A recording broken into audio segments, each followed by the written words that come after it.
మీ skin చాలా ఈజీగా ఆయిలీగా డల్గా ఇరిటేటెడ్గా అవుతుందా? Then you must be missing this ingredient. మీలో చాలా మందికి తెలుసు నేను స్కిన్ కేర్ ఎడ్యుకేషన్ స్టార్ట్ చేశాను ప్రీవియస్ వీడియోస్లో. సో నేను డ్యూ టు సమ్ రీజన్స్ నేను మిడిల్లో వదిలేశాను, but I don't want to stop it there. నేను ప్రతి వీక్ ఒక్కొక్క వీడియో పోస్ట్ చేయడానికి ట్రై చేస్తాను మ్యాక్సిమం. సో ఇప్పుడైతే నేను మీకు సిరమ్స్ కోసం ఎక్స్ప్లెయిన్ చేస్తాను. ఫస్ట్లీ మనం సిరమ్స్ అంటే ఏంటో తెలుసుకుందాం.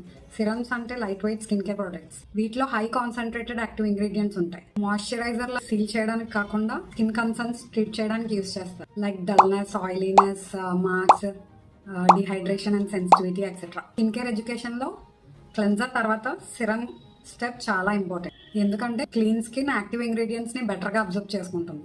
బట్ సిరమ్స్ కాన్సన్ట్రేటెడ్ గా ఉంటాయి కాబట్టి బిగినర్స్ ఎప్పుడు కరెక్ట్ సిరమ్ చూస్ చేసుకోవాలి. అందుకే niacinamide serum.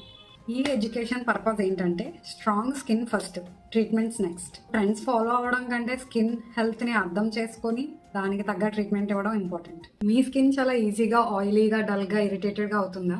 Then you must be missing this ingredient. అదే niacinamide serum. Niacinamide is only for oily skin? Wrong. Works for dry, sensitive, acne prone skin too. ఈ niacinamide సిరమ్కి ఇంకో నేమ్ విటమిన్ B3. ఒక best routine concept ఏంటంటే skin cleanser, next niacinamide serum, and then your moisturizer, and then a good SPF sunscreen. So that's it for today. I'll come up with another serum in the next video. So stay tuned and do not forget to subscribe my channel. Thank you.